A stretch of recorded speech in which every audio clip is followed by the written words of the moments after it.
glowing booster cell tidak ada izin BPOM-nya. Itu yang dituliskan di situ. Tidak ada izin BPOM-nya, itu betul. Nah, sekarang ada pesohor yang lagi bermasalah. Kami sudah jelas-jelas kan memberikan sanksi. Jadi jangan semuanya itu jatuhnya ke BPOM, tidak. Ke BPOM itu hanya obat, makanan, kosmetik, itu masuk kelompok obat.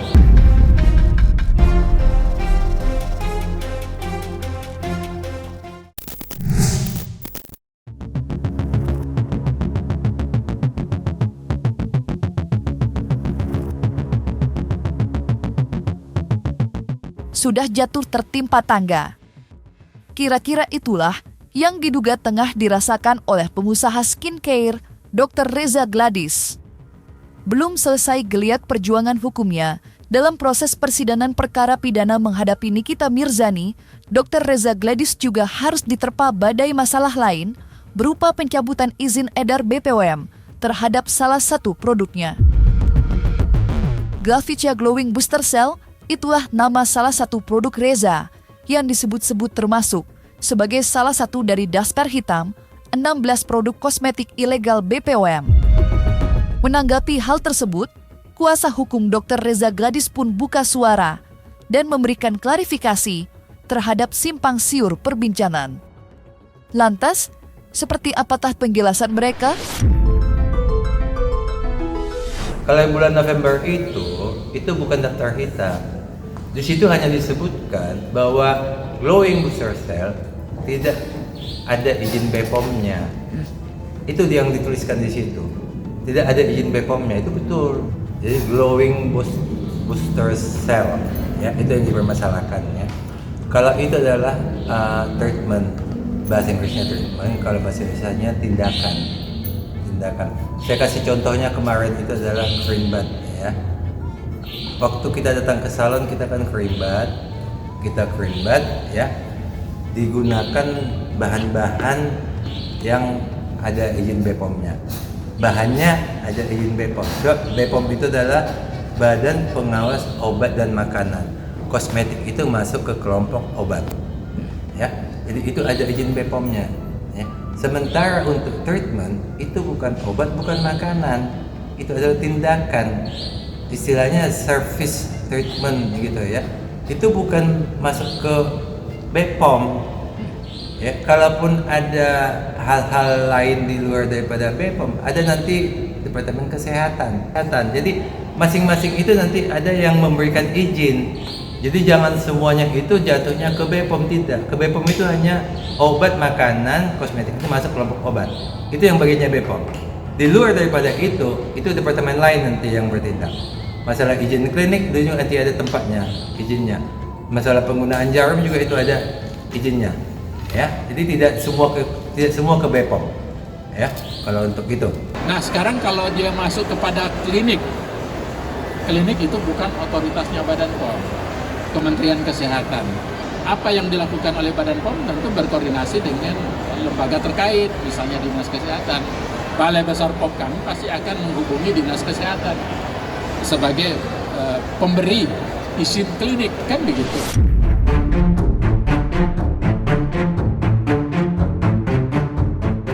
Dengan tegas pihak Dr. Reza menanggapinya. Karena menurut mereka, Glavicia Glowing Booster Cell bukanlah sebuah produk kosmetik, melainkan tindakan medis kecantikan.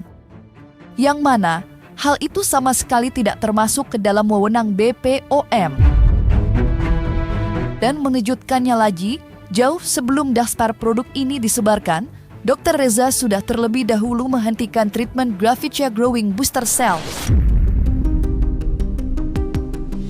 Jadi kalau yang November, ya, kalau yang baru keluar saya nggak tahu isinya apa, tapi kalau yang saya bahas kemarin itu sama yang saya katakan sekarang ini adalah yang bulan November 2024, ya.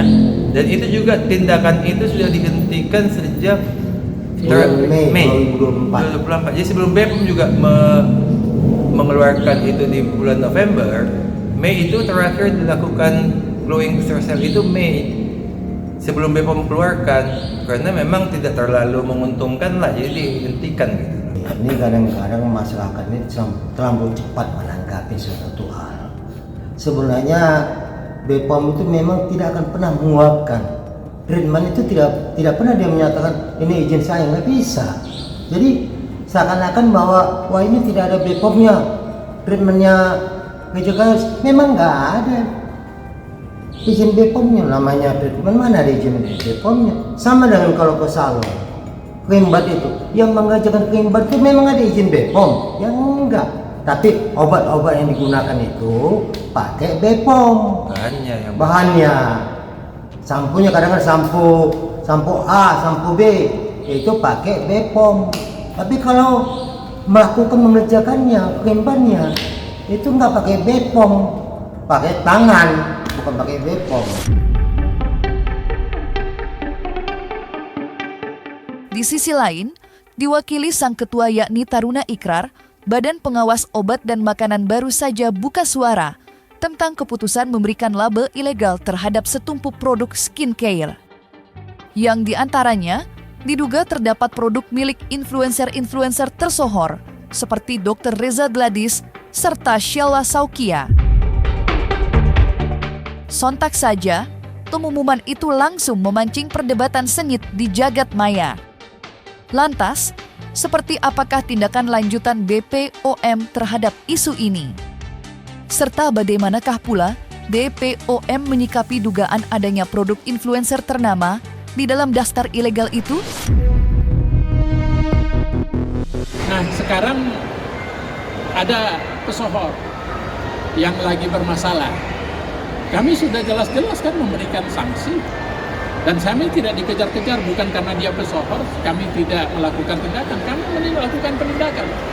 Baru-baru ini kami umumkan ada 34 produk kan, dua hari yang lalu. Kami putuskan, umumkan secara resmi dan sebagainya. Percayalah, Badan POM itu tidak berpihak. Siapapun, kita berpihaknya pada aturan. Pesohor tersebut, apakah pesohor yang Ibu sebutkan tadi atau pesohor yang lain, kita tidak ada hubungan. Yang ada kita hubungannya dengan produk. Kalau produknya melanggar, Badan POM akan bertindak sesuai dengan aturan, tindakan sesuai dengan otoritas yang kita miliki. Pertama, tindakan kita, at least kalau dia punya nomor izin edar, lantas dia melanggar, misalnya tidak sesuai peruntukannya, maka izin edarnya kita bisa cabut. Yang kedua, kalau misalnya dia tidak punya nomor izin edar atau nomor izin edarnya palsu, berarti kan itu ilegal. Tentu kita akan panggil perusahaan tersebut, pemilik perusahaan tersebut untuk menjelaskan kenapa ini bisa terjadi. Jangan sampai dia juga dikerjain oleh orang lain. Belum tentu kan dia yang berbuat, yang memalsukan kan. Pengumuman tegas Badan Pengawas Obat dan Makanan yang diwakili oleh Taruna Ikrar tentunya sampai ke telinga Reza Gladys. Dan dalam kesempatan yang sama pula, pihak kuasa hukum Reza memberikan penjelasan. Lantas, seperti apakah persiapan kuasa hukum Reza menanggapi potensi pelabelan stempel ilegal terhadap produk lain sang klien? Kalaupun nanti misalnya ada produk-produk lain yang menurut BPOM itu tidak sesuai, ya, itu tidak boleh menyalahkan Dr. Reza. Paling BPOM adalah mencabut izin yang sudah diberikan, mencabut NA-nya, mencabut izin edarnya, ya, itu boleh dicabut. Kalau nanti setelah dicabut masih diperjualbelikan, bolehlah dihukum, tapi keluarkan dulu pencabutannya. Sampai hari ini kan belum ada pencabutan, ya. Kalau glowing booster cell itu memang bukan bagiannya BPOM, jadi tidak bisa cuma dikatakan tidak ada BPOM-nya, nggak apa-apa. Dan sudah juga dihentikan bulan Mei sebelum pengumuman, ya. Kalau yang lainnya silakan dievaluasi ulang, biasa itu. Jadi izin yang sudah diberikan dievaluasi ulang, tidak benar, dia dicabut aja nggak apa-apa. Dan setelah dicabut, masih juga diperjualbelikan, baru ada sanksinya. Tapi selama izin itu masih berlaku, dikenakan sanksi, itu namanya nggak boleh. Itu mah sama dengan kita punya SIM mobil, SIM-nya masih berlaku, kita ditindak ya nggak boleh. Cabut dulu SIM kita, baru kita ditindak kalau membawa mobil tanpa SIM. Jadi kami nggak boleh heran kalau nggak gitu ada masalah. Silahkan, welcome, datang silahkan. Cek benar atau tidak ini itu. Jadi karena saat ini fokus kepada padahal banyak sekali ini pengusaha-pengusaha skincare yang perlu dicek juga. Kami juga mendukung. Percaya semua. Silakan diproses semua. Kalau memang ada nanti produk yang dievaluasi ulang, ya ternyata tidak cocok dengan izin yang sudah diberikan, mungkin salah memberikan izin, jadi cabutlah izinnya. Tapi pemberitahuan kepada Dr. Reja supaya diketahui kedepannya tidak digunakan lagi. Ya, jadi jangan nanti dicabut tiba-tiba ditangkap, itu nggak bisa. Jadi kesimpulannya, kami sudah melakukan penindakan sesuai dengan apa yang seharusnya Badan POM lakukan. Dan kami tidak membackup siapapun, membackup rakyat secara keseluruhan. Apa langkah yang diambil BPOM di hadapan publik saat ini memang mencolok perhatian. Bagaimana tidak, langkah tersebut seolah menjadi bukti bahwa peperangan dunia maya antara dua kelompok besar pengusaha skincare yang telah merambat liar ke ranah pidana telah menjadi catatan penting bagi BPOM. Lantas, mungkinkah hal ini juga menjadi sinyal kencang bahwa pihak BPOM siap bila diminta sebagai saksi dalam perkara Nikita menghadapi Reza Gladys? Nah, seandainya misalnya dalam proses yang berhubungan dengan intinya begini, sekarang ini kan lagi ramai di pengadilan. Kan kita juga baca dan ikuti bahwa di pengadilan itu yang dituntut adalah hubungannya dengan pemerasan. Ya, ada undang-undangnya tentang pemerasan dan sebagainya. Ya biarlah hukum yang berbicara, dan tidak ada hubungannya sama sekali dengan Badan POM. Hanya memang domain awalnya peras memerasnya mungkin hubungannya dengan produk yang disahkan Badan POM, memberikan saksi. Saksinya apa? Adalah saksi ahli, karena itu kan diatur dalam undang-undang. Jadi saya kira semua dijawab ya. Mirisnya, selalu ada pihak yang tidak suka terhadap apapun langkah yang diambil seseorang. Hal itu pula yang tengah dirasakan oleh Badan Pengawas Makanan dan Obat. Walau langkah nyata seperti sekarang telah diambil, masih ada saja pihak yang merasa BPOM cenderung berat sebelah. Sehingga, dalam konferensi pers kemarin, Taruna Ikrar pun kembali menegaskan bila BPOM merupakan lembaga yang tegak lurus. Lantas, seperti apakah pesan Taruna Ikrar terhadap masyarakat Indonesia? Intinya begini, untuk sampai kepada berbagai macam persoalan ini, lembaga kami, Badan Pengawas Obat dan Makanan, betul-betul tegak lurus kepada aturan.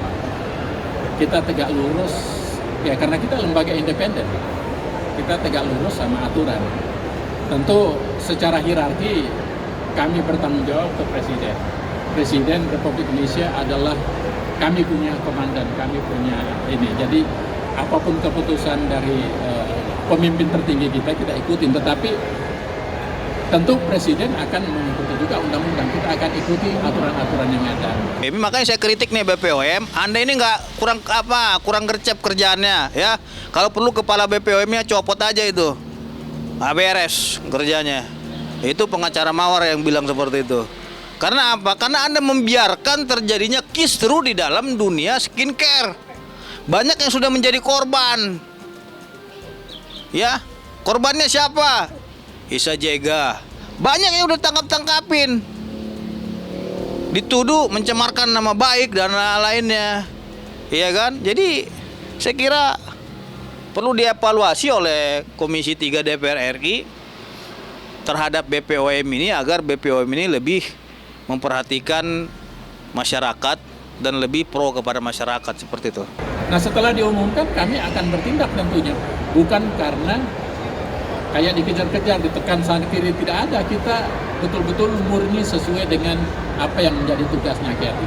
Yang jelas Badan POM tidak akan takut ditekan, tidak akan, dan saya kira tidak ada yang berani menekan. Dengan modal saya orang nothing tulus bekerja di Badan POM. Simpelnya saya sebetulnya tidak digaji. Saya mengabdikan ke negeri ini untuk mengabdikan saya punya ilmu, pengetahuan, dan kompetensi. Saya sudah punya duit banyak, bahasa kasarnya gitu. Dan kalau ada masyarakat yang menerima dampak daripada skincare ini, laporkan. Iya, laporkan. Jadi mekanisme hukumnya ada, bukan di sosial media, tapi laporkan, baik ke polisi maupun ke BPOM. Jangan jadi gosip. Jangan jadi hoax namanya.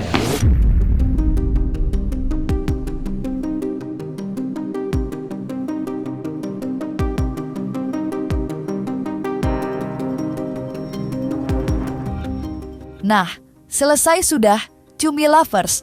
Jangan lupa untuk like, subscribe, dan juga share channel YouTube Cumi Cumi.